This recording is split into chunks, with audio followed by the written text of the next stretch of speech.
Okay, welcome back. This is where we get to hand over to our traditional handover for the incoming president for 2011-12, who is David Dean. So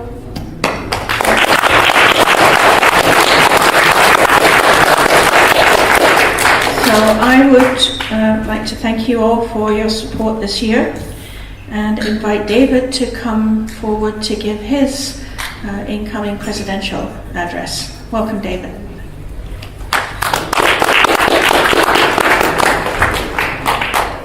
Thanks, Jennifer. For those who, I know we don't have internet access in this room, so you might find it difficult to check, but the web pages on the ISSS site have changed. So on the front page, we have announced ISSS San Jose 2012, and we have announced the first set of plenary speakers, which is a great advance. I'll come back to talk to you about that. And I'll talk, part of this talk will be to help you understand why we're going this direction and what I would like to see the society to do over the next year as we prepare for that. I have also, on the website, created the link, so the presidential address slides are already there, and you will find, for those of you who've actually seen the way that I do teaching, there is a long list of references, which I will not cover. They are there so that when you don't know what it is, you can look it up. And that's part of what I'd like to do is bring more knowledge into the organization. As we look forward in 2012, I encourage members of the ISSS to continue in development of the sciences of synthesis. Synthesis means putting things together rather than taking things apart. Synthesis leads to emergence, properties of the whole that are not in the parts. The research communities centered on service systems and on natural systems, I see, will benefit through a synthesis of a systems approach.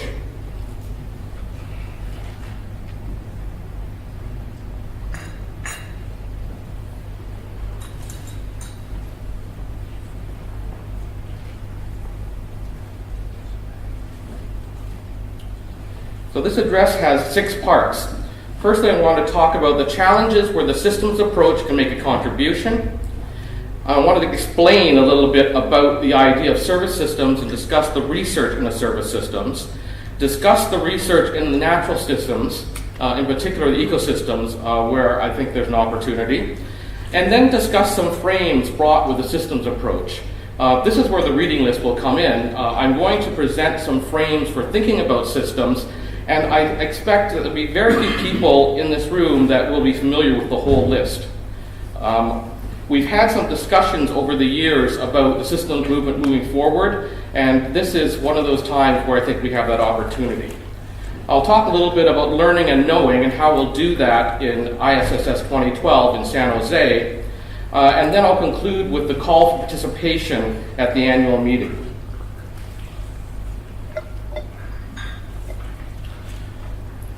Where is the systems approach valuable? Let's think about this in 3 parts. Firstly, there's this question about complexity in the 21st century. Secondly, we'll talk about the heritage of the system movement, where we've been. And finally, let's talk about a future for the systems movement. Now, this is a future. This is not the future. So although I am setting the theme, I expect that we'll get a lot of sweeping in of new content. To me, the value of the systems approach is associated with its functions to appreciate the connections across a variety of systems and to surface blind spots in our views of the world. I'm going to turn and I'm going to play a few moments out of the 2011 World Economic Forum. The world from the perspective of both the average citizen and world leaders seems to think that the world is complex.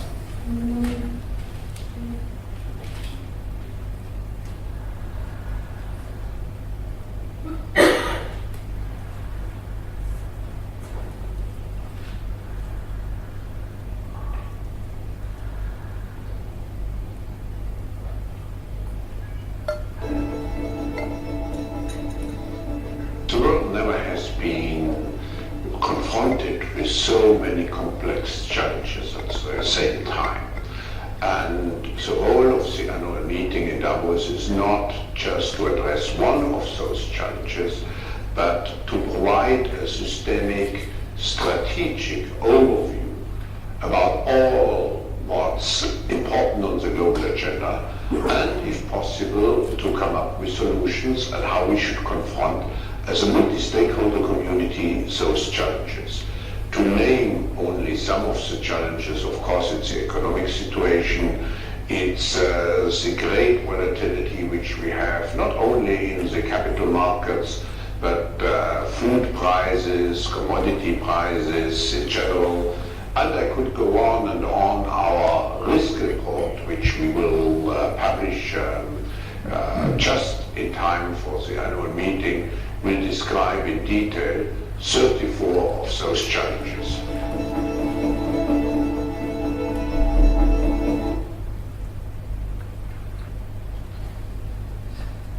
In 2011, the World Economic Forum has identified risk in 5 domains: economic risks, geopolitical risks, environmental risks, societal risks, and technological risks. These risks are all depicted in a landscape that depicts the perceived likelihood to occur in the next 10 years and the perceived impact in billions of dollars US. We can't, however, divide and conquer. These risks are all interconnected. Watch this nifty shift they have here.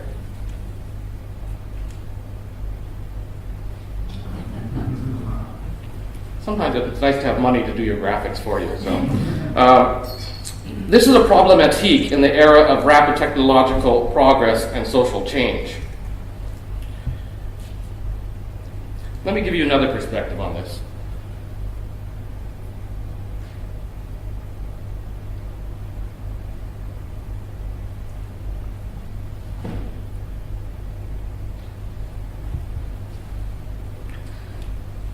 Our modern world is estimated as a $64 trillion complex, dynamic, and interconnected system of systems, with the large core systems being, firstly, infrastructure at $22 trillion, leisure, recreation, and clothing, this is interesting, second, $7.8 trillion, transportation at $6.9 trillion, government and safety at $5 trillion, and food at $4.8 trillion. An estimated $15 trillion is waste and loss through inefficiency and silos, of which it's estimated that $4 billion could be eliminated. The largest percentage inefficiencies in the silos are firstly in healthcare, secondly education, thirdly government and safety, fourthly building and transportation infrastructure, and fifthly the electrical grid. Is it true that we've never faced this much complexity before? How might we, as scientists and citizens of the world, become part of the solutions as opposed to remaining as part of the problem? The heritage of the system movement goes back into the 1954s at the founding of the International Society of System Sciences in 1954. This is from Deborah's book. Early in the fall of 1954, 4 of the distinguished CASBS, Center for Advanced Studies in Behavioral Science Fellows, Bertalanffy, Boulding, Gerard, and Rappaport, sat together at lunch discussing their mutual interest in theoretical frameworks relevant to the study of different types of systems, including physical, technological, biological, social, and symbolic systems. According to Boulding, someone suggested they form a society to foster the interdisciplinary research on a general theory of complex systems, and thus the idea for the Society for General Systems Research was born. The systems movement has a foundation in science that sweeps in many related perspectives, and so when people ask what systems thinking, people ask what it is we do here. This is interesting. I normally don't teach, and so when I get into that teaching, it's like I realized I didn't have an answer. So I will provide as an aid for people who do not have an answer a perspective of systems in many ways. And I'm going to focus on 4 systems words or system phrases: systems thinking, systems engineering, systems practice, and systems science. Systems thinking, in Cheklin's definition, is an epistemology which, when applied to human activity, is based upon the four basic ideas: emergence, hierarchy, communication, and control as characteristics of systems. When applied to natural or design systems, the crucial characteristic is the emergent properties of the whole. I have the page number in the references for people who want to do that. Practically, I found that Russ Ackoff's definition is quite helpful. Systems thinking as a style can be contrasted with the order of analysis and synthesis. In systems thinking, synthesis precedes analysis. Firstly, identify a containing whole system of which the thing to be explained is a part. Secondly, explain the behavior or property of the containing whole. Then thirdly, explain the behavior or property of the thing to be explained in terms of its role or function within the containing whole. So when someone, and I expect that all of you have encountered people who claim to be systems thinkers, and then you're having a conversation over wine and you're thinking, man, this is the most reductive systems thinker I've ever met. It is helpful actually to use Ackoff's definition because firstly, looking for the containing whole is that interesting proposition. And then the second, the behavior property of the containing whole, is always the part that I find interesting. Getting to that part to be explained and maintaining that perspective on the containing whole is what I find the reductive people miss. They are thinking systems, they're just not thinking the containing whole.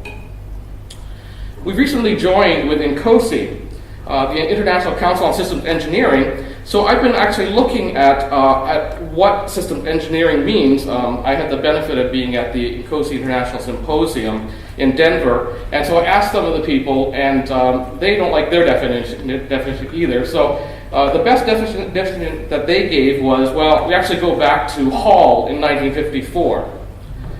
Systems engineering enables science to have an impact with progress through organized creative technology.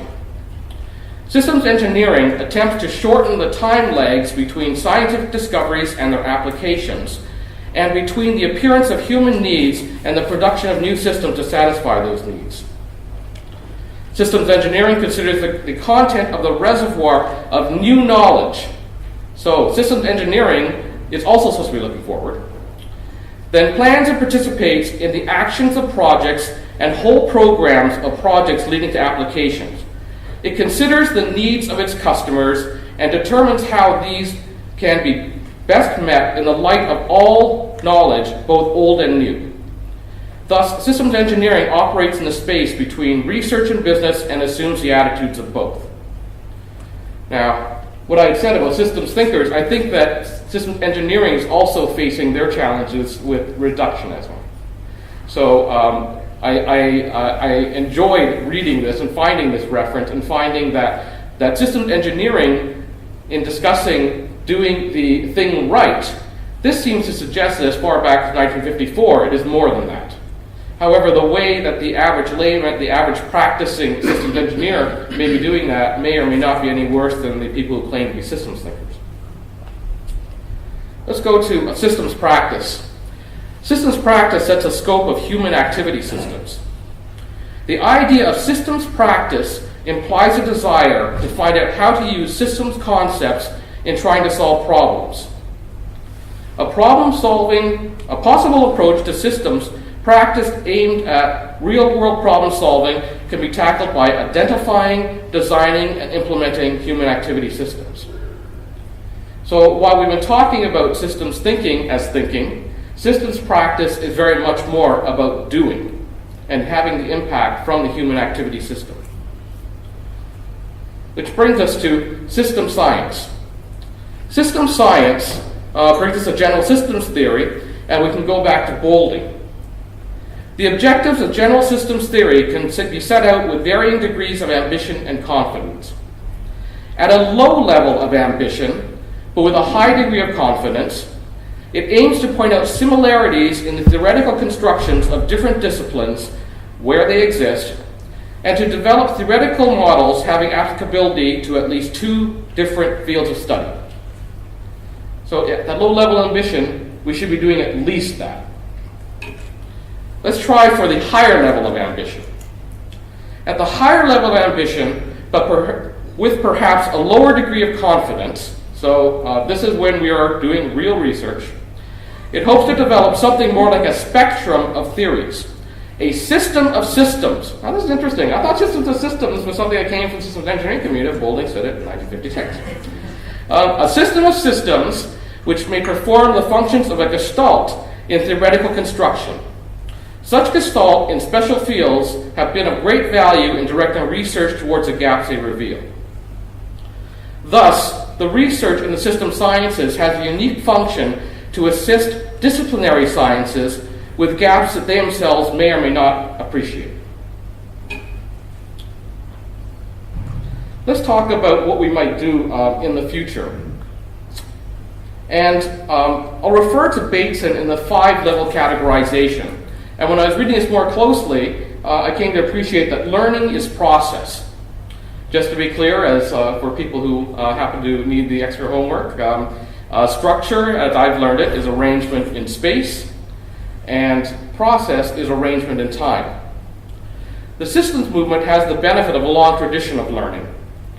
In the 5-level categorization by Bateson, we have zero learning, which is characterized by a specificity of response, which, right or wrong, is not subject to correction.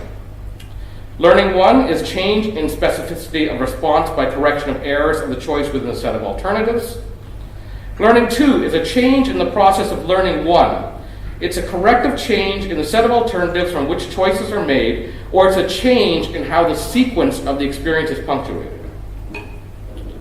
Learning 3 is a change in the process of learning 2, a corrective change in the system of sets of alternatives from which choices are made. We shall later see that this level, is at the level where some human beings may or may not be able to do this, and we can start debating about whether animals can or can't do that. Learning 4 would be a change in learning 3, but probably does not occur in any living organization in the earth. We're now talking about evolutionary process, and so we may not be smart enough to understand this as human beings. It does not mean that the earth doesn't learn.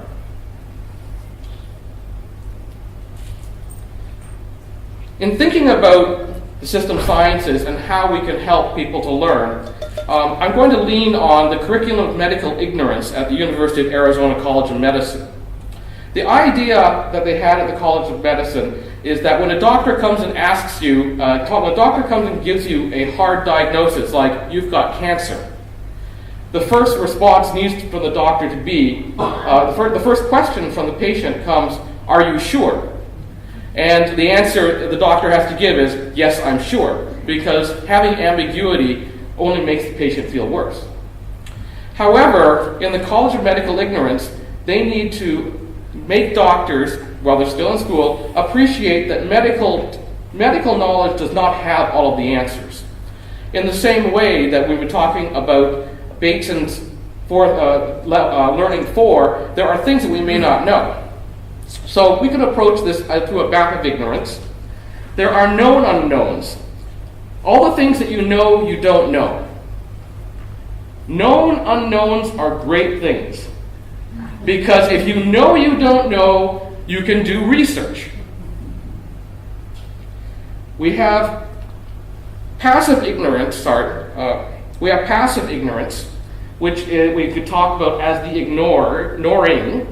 And these are errors, which are things that we think that we know but we don't. And we have unknown knowns, all the things that you know that you don't know you know. Now, unknown knowns are related to competence. So all of you, I don't know when the last time you were swimming, but if you took swimming lessons when you were 10 years old and someone threw you in the water, you might have a chance of survival. If you have to teach someone to swim, that's a bit of a challenge. It is one of those unknown knowns. You don't think about it, but you know how to do that. Errors are interesting because how do you know that you have an error? The only way that you can know you have an error is if you speak to someone else and they point it out to you. Now, this is an interesting social issue because in order to learn, you have to have errors. So in Silicon Valley, they have models like fail fast, those sorts of learnings. But admitting your errors is an interesting challenge in maturity because people have to say, thank you for telling me I was wrong. Now, at this meeting, we have maybe part of the reason that this community binds together is that we seem to appreciate our errors. And we come here and we actually believe, I hope most of us believe, that we don't know everything. And when someone points out an error, it's like, I hadn't thought about that. There's more areas. There is the unknown unknowns. Things that we don't know, that we don't know, we don't know. Here, I believe system science has a great opportunity to contribute because we don't know what we don't know. If we knew what we didn't know, we would do research. We could send engineers, particularly systems engineers, and say, this is what I need done. Fix it for me. However, we're in a situation now where we have unknown unknowns. We're dealing with those issues that I described before, the $4 trillion problem we have, the World Economic Forum, and they're interconnected, they are a mess, they are problematic. How do we fix that? Don't know. We don't know the method. So we have an opportunity here, particularly in the system sciences, and we should maintain the opportunity to embrace the unknown unknowns. There's two more areas which are active ignorance, which are the ignored. These are taboos and denials. Taboos are things that are dangerous, polluting, or forbidden knowledge. And denials are those things that are so painful to know that you don't.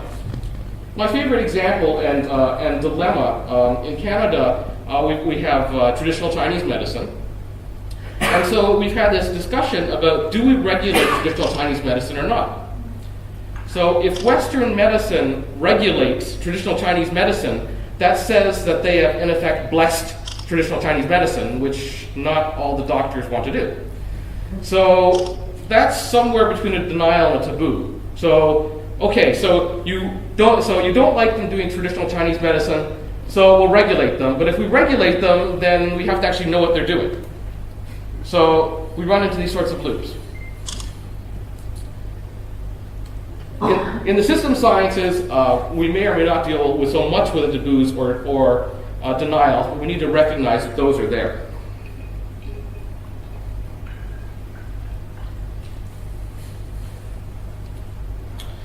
In addition to the heritage community that we've been looking at in the system science community, there are two communities of researchers and practitioners who are on convergent paths, in my opinion. There's a group associated with the emerging field of service science, management, engineering, and design, and a second one that's a group associated with resilient science and sustainability, which I have shortcut for the layman as natural science. I'm going to talk about that in three parts, and part of this is to give you some insight into why I've chosen the theme of service systems, natural systems for the meeting next year. So firstly, I'm going to talk about forms of service systems and challenges. I'm going to talk about some of the ideas that have come from the system sciences with the co-production of outcomes and interactive value. And I'm going to also talk about some new technologies about the unobservable becoming observable. So we have this question about what do we mean by service systems. Jim Sporer, who has been a leader in this and came to the ISSS meeting in 2005 in Cancun when he was starting the service science research, has created this categorization of service systems. So what is a service system? At a high level, let's talk, they have first category, which is systems that move, store, harvest, and process. The second are systems that enable healthy, wealthy, and wise people. And the third are systems that govern. Looking at these, the type of, in the first category that we're talking about, are transportation systems. Transportation systems are service systems.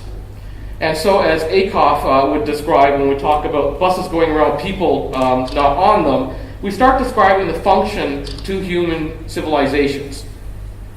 A bus that goes around with nobody on it is not, it is a system, but it doesn't serve anybody.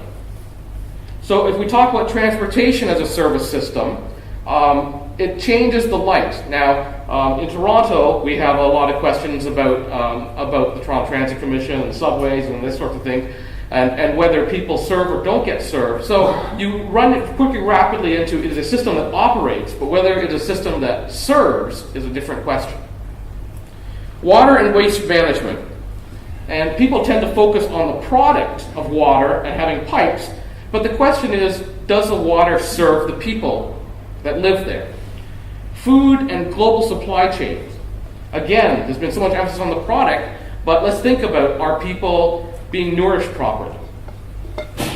Energy and the energy grid. So you seem to be running into a lot of constraints there. And information and communication technology is one of the more advanced ones. Now down the right column, I have Jim Spore's categorization. I blogged about this. He actually hasn't published it. So he was working, he published the list, but he had been working with the National Science Foundation, other organizations. And so the reason they're in this order is Jim has proposed that when we're learning about service systems, we should take on a mini project within our schools. So in kindergarten, the children can understand transportation systems. Take the children in kindergarten to the bus depot. Show them the buses get repaired, how they get scheduled, all those sorts of things. They will understand and appreciate those sorts of things. By grade 4, and this is an interesting statement, they should be able to understand information and communication technologies. And so when I first went to Finland, and I understood that they don't have so many phones, but I saw the mobile phone lined up, one for Petri, one for Mina, and one for Tommy. It's like, oh, okay, children have mobile phones. They can understand and appreciate information communication technologies. So from there, we go to grade 5, and we talk about systems that enable healthy, wealthy, and wise people. Building and construction. Building and construction is a service system. Now, we also have criticisms here of architects who build buildings for themselves as opposed to building for the people to occupy. So we have a discussion about service and how construction serves into that. Banking and finance, retail and hospitality. By the time you get to grade 8, you should get into healthcare. Take your kid to the hospital. Find out how the healthcare system operates. And then grade 9, education, including universities. By grade 9, they may consider what it is that why they're in school. This is the point at which they don't want to be there, so they might want to learn about the service that education provides. In the last category, Jim proposes that systems that govern, firstly starting with the government of cities, which people actually think are pretty tough to understand, and then moving up there from regions and states, and then to nations. And so here we have something like a skeleton for the service systems that we're looking at.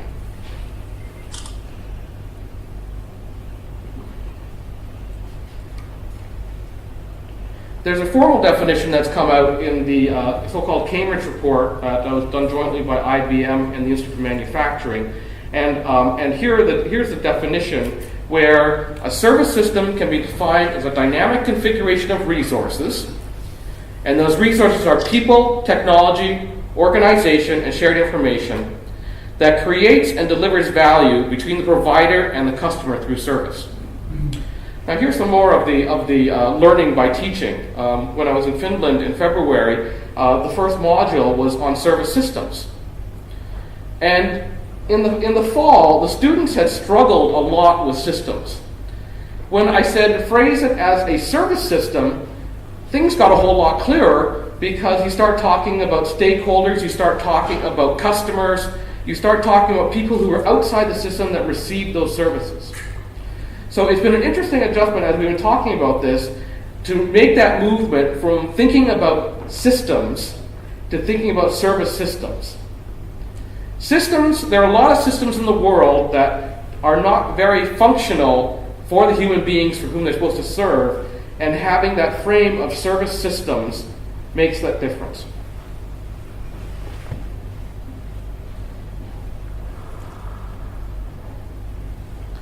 Now, we have actually a large body of research into service systems. I have to say that I am somewhat dismayed, and I regularly express this, because the popular literature, the big people that you'll hear if you go to the service science literature are Vargo and Lush. Great guys. I've actually met Vargo now. Jim Kojima invited him to Tokyo, and so actually got to meet the guy. And Steve Vargo said that when you're in a new domain, there's two ways to approach the domain. One is to make up new words because you don't want people confused. And the other is to use the same words, overload them again, so everyone has their own dictionary and they think they know what that means. And sometimes that's helpful. So he said that the Vargo and Lush approach to service systems does the latter.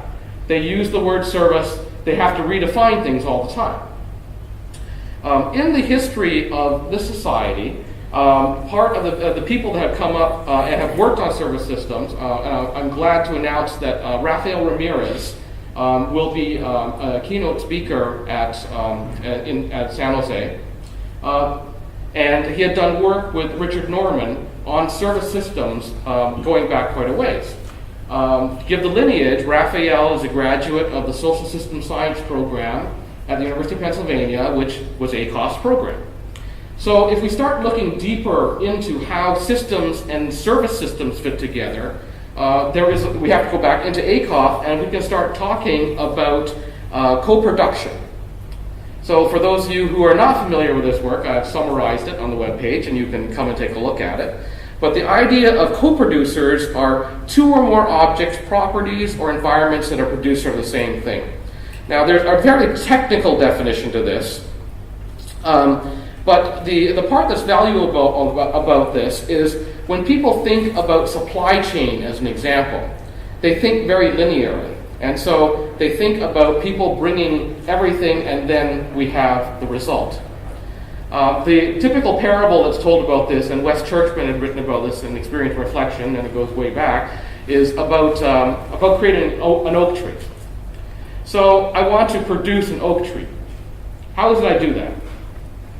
Okay, I'll give you an acorn, I'll give you water, I'll give you soil. Is that necessary and sufficient to create an oak tree? Oh, you forgot about the air, you forgot about the nutrients. Is that sufficient? Well, not quite. The issue we have now is actually a fundamental systems issue, which is only God creates trees. It's an emergent property from all those things. The way that we've looked at service systems, and we look at a supply chain point of view, doesn't have that idea of co-production. You bring things together, and the output and the outcome emerge from those things coming together. In the definitions, there are, if you read ACOF, there's a strong definition for co-production. My friend David Hawk makes fun of Russell Acoff because on Purposeful System he defines love. And so you can go look for love and find his definition. It is a definition, not the definition. And there's also this, a description about outcome.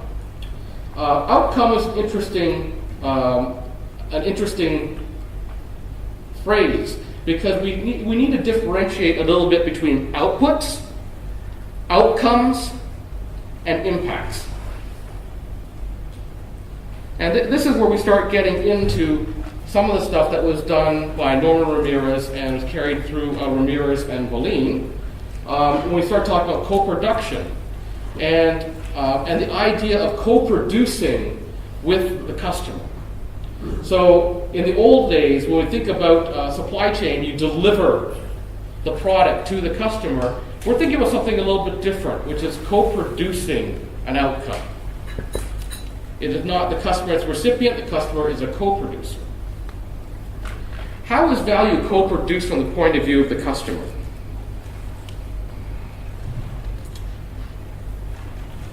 We need to shift our attention towards interaction.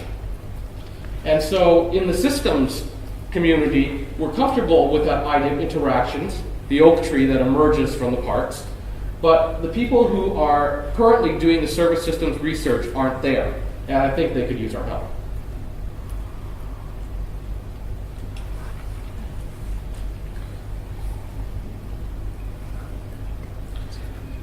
IBM has had an initiative called Smarter Planet, which is an interesting idea where they've talked about these three things, how the world has changed. And this is the world of the internet we have today. And the mantra, as I say, that every IBM is supposed to learn is instrumented, interconnected, and intelligent. So what does that mean? The world is becoming instrumented. The sort of thing that we have with becoming instrumented, we have transistor technology embedded in mobile phones of 4 billion mobile subscribers, and there are 30 million RFID tags that are out there. So things that before would not respond because you couldn't measure them, all of a sudden are now instrumented. You can see things you couldn't see before. In the world becoming interconnected, the internet is not only a means for 2 billion people to be connected person to person, but also allows for the instruments or devices to be connected machine to machine. So a lot of us tend to think about the internet in terms of the human being to the machine, but that's nothing compared to the machine to machine. So those of you who are into the technology and hear about IP version 6 coming out, IP version 4 had a number of addresses, and they didn't think about, oh, well, your shirt could have a tag in it that's going to need an IP address. And so that's why we're now moving to IPv6. On the last category, things are becoming more intelligent. Since instrumented devices generate data that can be stored and analyzed, you have the advanced analytics enabling intelligence that can be translated into action in near real time. One of the big mind shifts, and this is where science starts changing, is traditionally in science we have paused and we go out, we gather data, and we bring it back and we analyze it. In the world of the internet, we really can't do that anymore. Can you imagine Google stopping to index the internet? It can't do that. It moves too quickly. So we need to get to thinking about how is it that we can process data in real time. Now, when I see these sorts of things from IBM, since these things, some of the strategy guys are really smart, but then you have the marketing guys on top of it. I try to figure out, well, what is going on here, and how should we think about this? So I thought, well, let's do a left-hand, right-hand thing about this, because this is the right hand. What would the left hand be? So this right hand is about converging physical and digital infrastructure. Things before that were physical are now digital. A telephone before that you couldn't track now has a chip in it so that it knows where it is. It's both digital and physical. So let's think about how the world has changed from the pre-digital physical infrastructure. So before we had instrumented, we'd think about the world as being invisible or unobserved. We would have, as opposed to being interconnected, we'd have these analog or synchronous connections, and that's person to person, machine to machine. It wasn't that long ago before the internet that we didn't have anything connected at all. And thirdly, on this idea of intelligent, we had things as dumb or unresponsive to interaction. So your mobile phone is gradually becoming more intelligent because sending some of the data back and forth over the your telephone network is just inefficient, right? So they store more and more, they do more programming on your mobile phone. But your phone used to be, the first mobile phones were dumb phones. And so now we have the intelligence. So those are ideas about service systems. Let me now turn to natural systems. It's been pointed out to me that I have a biased view of natural systems. This is not a rigorous definition of natural systems, which include physics, but I'm focused primarily on ecosystems. And the three areas where I see a lot of promising work are firstly in the resilience community.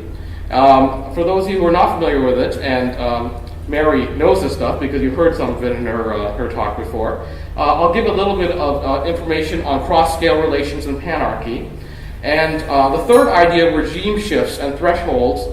Another person that I'm announcing as a speaker for San Jose next year is Gary Peterson, who is part of the Resilience Alliance and has been leading the Regime Shifts project with the Resilience Alliance. And he's from the Stockholm School, Stockholm Resilience Center.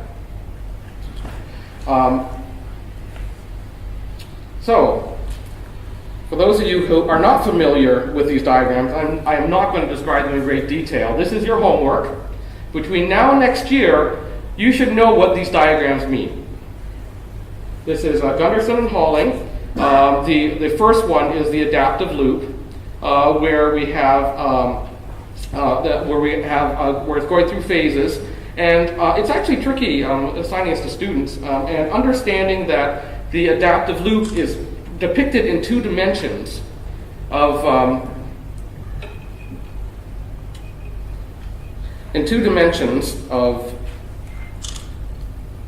the potential, which is roughly the wealth of the system, and the controllability of the system, which is a connectedness. And they have the third dimension, which is the adaptive capacity, which is resilience. And so it takes you a little while to figure out that on the left side of the screen, you're looking at a three-dimensional object in two dimensions, and when you rotate it, then you see the resilience. Resilience is good and bad, and where we could apply this in, for example, service systems, is when we're looking at organizational change, as an example.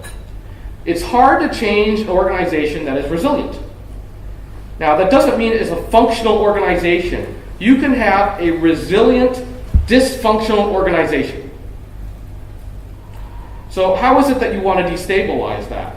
You actually want to get it to a place of low resilience so you can make that change. In nature, we may have to wait for it. In human systems, we may be able to influence that. Thinking about this in terms of cross-scale relations and panarchy, things don't operate all at the same scale, so we have some things that are big, some things that are small, and we're talking about both temporal and physical scales.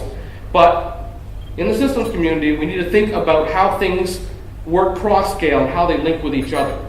How the individual links to the society through all the different sorts of organizations that we have, as an example. And that is what is in the panarchy literature.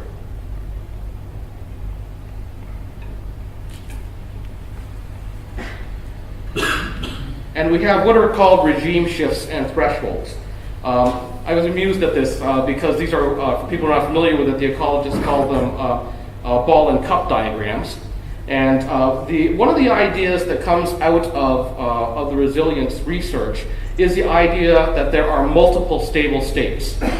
And so it's possible to come out of one stable state into another one. So in this example, we start off on the left with clear water lakes, and you have a stable state, but then you could have some phosphorus coming into that with agricultural runoff in the second one, and the third one it causes it to come over into what's at the right, another stable state, which is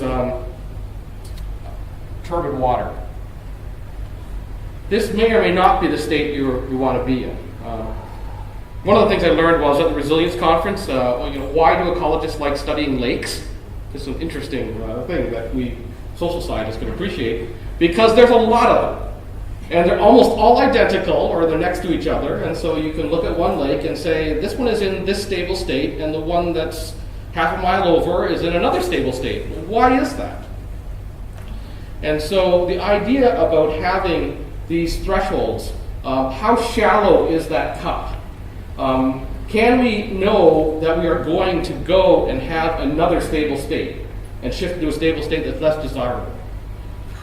This is research that's going on right now within the ecosystem ecology movement, ecology researchers, and service system people have no idea. They don't think about these sorts of things. There's an opportunity to learn. I'm going to shift now to some frames, more homework, that you may think about for next year. And some of you may know some of this. One of the things I've discovered is that the young people appear to know little of this. And so I'll repeat things that some people should think about. So I'll go over these rather quickly and give you some descriptions on these. So the first, which is a large body of work from the Tavistock Institute. I'm going to be visiting on Monday in London. Is the legacy of socio-psychological, socio-technical, and socio-ecological systems. And these were created, these started in post-World War II at the Tavistock Institute. They emerged from each other in relation to changes taking place in the wider social environment. They didn't forecast that one was going to come from each other, and although people tend to focus on one as opposed to the other two, if you read the original Tristan Murray, they say that they're interdependent and each has its own focus. The socio-psychological came out from people coming back from the war, soldiers coming back to the war, and the Tavistock Institute can be contrasted to the work they've done in the Tavistock Clinic, because in the Institute projects, the psychological forces are directed towards the social field, whereas in the clinic, it's the other way around. So there's a slight different orientation there. Socio-technical systems perspective was something that was new. It came out of the mining studies. It was a new paradigm based on discovering the best match between the social and technical systems of the organization. I have to admit that although I knew about socio-technical systems, I've only been recently reading more, and there is Design Principle 1 and Design Principle 2. And I have to say I'm ashamed of myself that I am not familiar with DP1 and DP2 are, and I should be. So I'm doing my own reading and my own homework. Thirdly, there is a socio-ecological socio-ecological systems perspective, and this has to do with how the system operates in its environment. We may have a tutorial next year, I hope, on turbulent environments. If you are working in a turbulent environment where where the outside of the world is changing so much faster than the inside, you need to take a different approach to the world.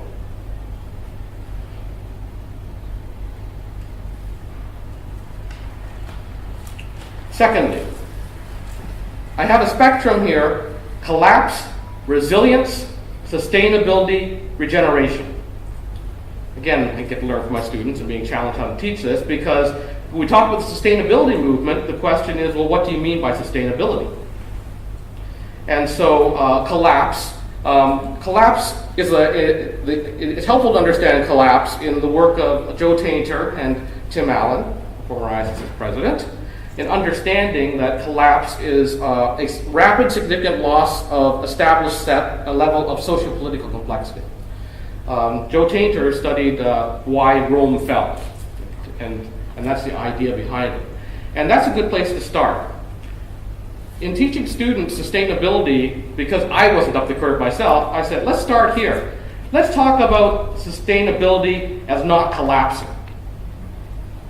We're going to do away with all those values about we should do this, we should do that. If you like the system that is operating today, and if we talk about the regime shifts that are happening, if you like the regime you're in today and you don't want it to collapse, then that is one state, keeping it in that regime. We can go up to the next level of resilience. Now, resilience actually has two definitions. One is a engineering definition, and the other is an ecological definition. The engineering definition of resilience really assumes that there is one stable state. So it focuses on efficiency, constancy, and predictability, which are all attributes at the core of engineers' desire for fail-safe designs.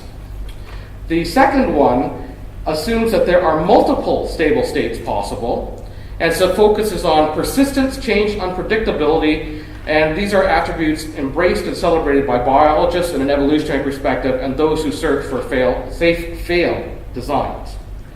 And so the first, we talk about engineering. Engineering really does recognize there are things such as brittle designs. When we talk about resilience, you should now have the question about, well, what do you mean by resilience?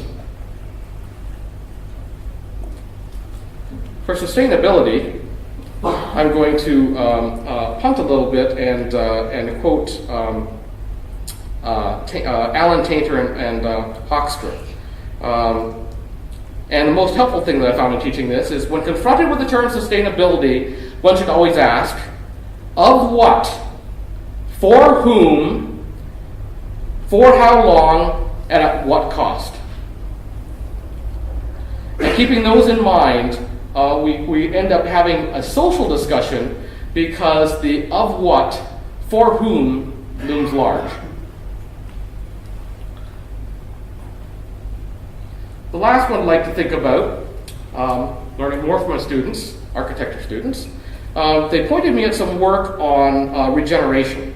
And in particular, I was led to the work of David Orr, and so a few weeks ago, I had the opportunity to go visit Oberlin College, where one of the top 10 green buildings in the United States is. And so, in learning about the way that they designed that center at Oberlin College, there were two principal people working on that and advising on that. First is William McDonough, who many of you may know from the Cradle to Cradle work as the architect.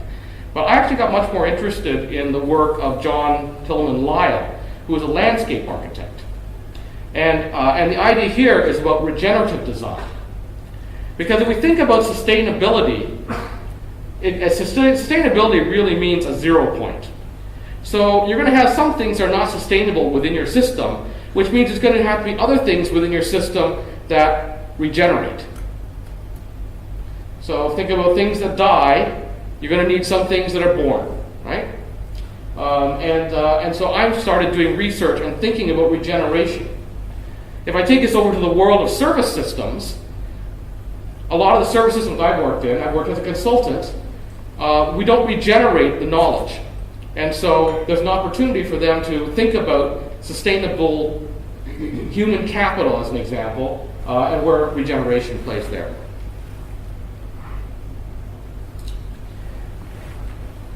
Complicatedness, complexity, and gain. For those of you who are still confused by Tim Allen's talks, because many of us are, I give this is interesting in Finland, I assign it to students and I say, you will read this content because you will find it valuable. You probably won't understand it the first time you read it.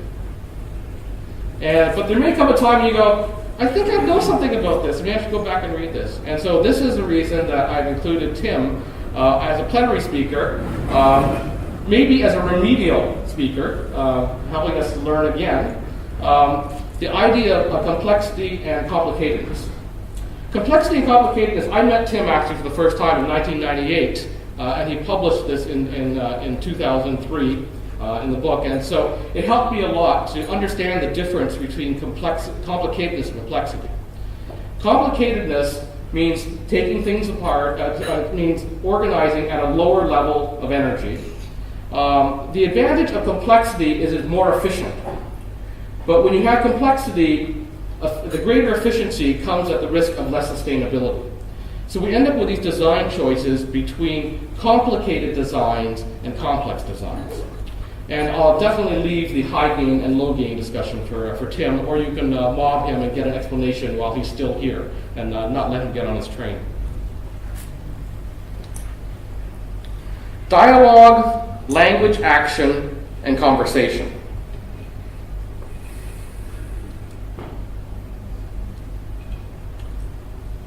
From the work of Balabanathy, we have the idea of generative dialogue, which is to create a collective worldview, and strategic dialogue that focuses on the specific issues and tasks on specific situations that we're in. So people often skip this idea of generative conversation and move to strategic dialogues.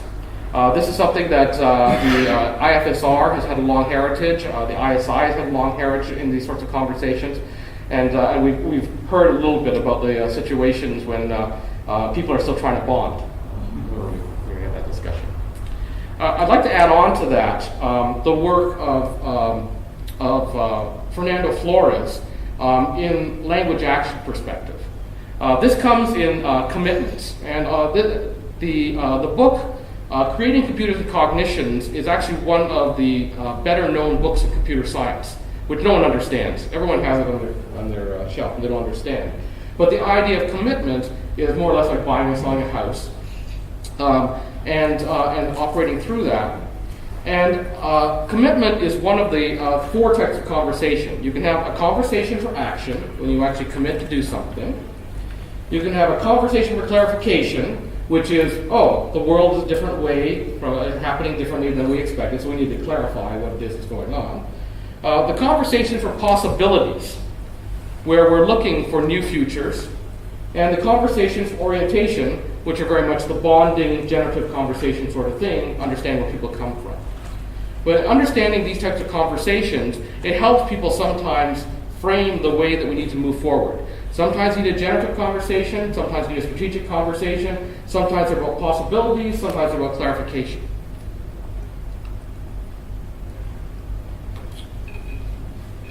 We haven't actually had discussions, and I don't have any speakers on this. For people who like to do this research, there's been a lot of work recently on power laws and scale-free networks, particularly around social media. And so traditionally we've thought about a lot of things as bell curves, normal distributions and things like that. And as an example, we could think about the highway network in the United States and how all those things link together and how they're distributed. But there's new research that's primarily on the power law distribution, and so we now think about nodes not as all equal. So for those of you who read The Tipping Point, you have the people who are connectors, and they naturally do that, and then you have the long tail distribution that comes along. We haven't had I haven't seen any papers on this in our work. If you know people who are doing research in these areas and you would like to bring them to the conference, please do, because they could educate us. Communities of practice and world disclosing. This has been interesting. Some of the people in the social sciences and people that work in knowledge management have generally been familiar with the idea of communities of practice. It's come up as part of the vocabulary, but part that we haven't really captured is the practice term that has happened in philosophy. So when we've had discussions about epistemology, we've had discussions about ontology, one of the perspectives I think that we've missed is the practice perspective. And a lot of that is based off phenomenology. You encounter a situation, what is your predisposition to behave? And so in the work that Wenger had done when he was at Xerox in the Institute for Learning, you end up with all the things that are associated with that. You end up with a community that happens around learning, the identity of the people, the meaning, and the practice that happens from it. And this is something that is relatively recent. We're talking about a book that's 1998, I believe. And so the systems movement has really not had this perspective. I had seen some work by Wojciech Gasparsky on praxeology. Gary is working his way through an edited volume by Gasparsky and Balabanathy, because all of a sudden we discovered, we actually did this work on praxeology. And I hope that within the systems movement that we reignite some of those. Maybe if we have friends here from Poland, we could get them to work on the Polish philosophers and help us out a little bit more on that. Finally, I want to talk about this last category, which I call open standards, open source, and reference models. And this is actually getting close to being practice-based. And if we stay on our ivory towers in the systems movement, we sometimes don't see what's happening in front of us. So here's one of the examples. One of the reasons, and I'm trying to explain why I ended up over in Nicosia in the first place. There is this new language called SysML, System Modeling Language. The systems engineers looked at what was being done by information technology people who created this unified modeling language, and they said we should have system modeling language. And what they did was there are 14 concepts in UML, and they said actually these people in information systems are pretty smart, so we're going to borrow 8 of them and use them exactly the same way. The other ones we're going to redefine in a different way. So if you think about a mobile phone, if you were designing the software in a mobile phone, you tend to use UML. What they are trying to do in the systems engineering community is say, for the mobile phone device, you should model that in SysML. Because if everyone has a different language, we have all this overhead that doesn't help. So the way they've done this, they've worked within a standards organization, open standards organization, and then negotiated SysML. The reason that I got interested in this is that there are tools supporting this. Some are free, some you have to buy. But you can do models in SysML. Now, part of the exploration on this, I appreciate I'm more technical than most of the people, so we had Gary go to the SysML class, and the question that we were asking is, could you use this modeling language to model social systems? And it's an open question, but Gary said that there's nothing he's seen that would preclude us from doing that so far. So here's an opportunity for people who are modeling social systems, modeling service systems as an example. You might want to look into SysML. Now, David Greenwood actually said SysML in his talk, so he knows what it is. If you want to gather around him, maybe he can point you to some people, some more references. But the idea is, this is part of the reason for reuniting science and engineering. The engineers are using this. They are using SysML on hard systems. There may be an opportunity to use it on soft systems if we talk to them. There are methods available. Now, another feature of this is that within, again, information systems, the Eclipse Foundation has methods in what's called Open Unified Process.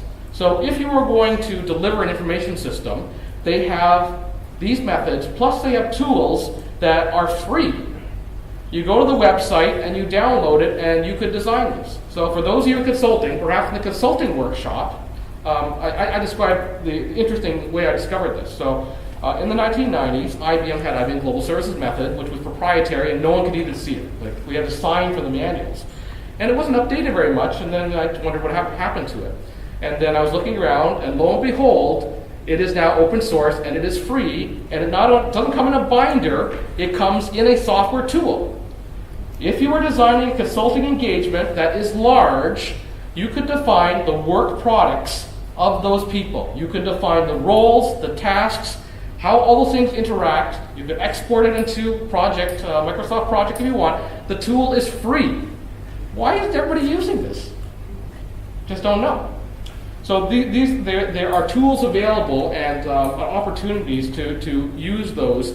And when we talk about systems, information systems people understand systems. They don't understand all systems, but these are systems. We just have to make that extra step. In the government of Canada, we have program and service models for government. These are when we start getting into frameworks. And so as opposed to reinventing all of these ideas, we can use open frameworks to describe the world. So here's an example that is well-defined: programs, services, processes, resources in the Canadian government. They do it at the federal, they do it at the provincial, and they're trying to do this at the municipal level. So what's the difference between a program and a service? Well, if you are in the higher level of the government, programs require the assent of Parliament. Services don't. Nice definitions. If you haven't got that level of understanding of the definitions, then you could borrow from that from reference points. So just to close, how can the ISSF be structured to encourage learning? Wes Churchman said, the systems approach begins when you first see the world through the eyes of others. The way we can do that is through an inquiring system. So for those of you familiar with the systems, applications, and business industry, SIG, that was designed as a Singerian inquiring system. I claimed it seems to work for 20 people. I'm dismayed. I'll leave it to Louis to work out whether it actually works for 40 people. I've never had that many people, so it's a challenge, and we have to design a different system. But the intent with San Jose 2012 was to design this as an inquiring system. I'll leave you with more homework. There are 5 types of inquiring systems. There is the inductive consensual inquiring system. If we all agree the world is flat, the world is flat. There is the analytic deductive system, which is like a scorecard, which you add up. These are both objective forms of knowledge. We have the multiple realities inquiring system, which says the model and data can't be separated, which is related to the Kantian view of the world. And we have the 4th way of knowing of dialectic, where you have people taking different positions to have the opposition so that you can have discussions.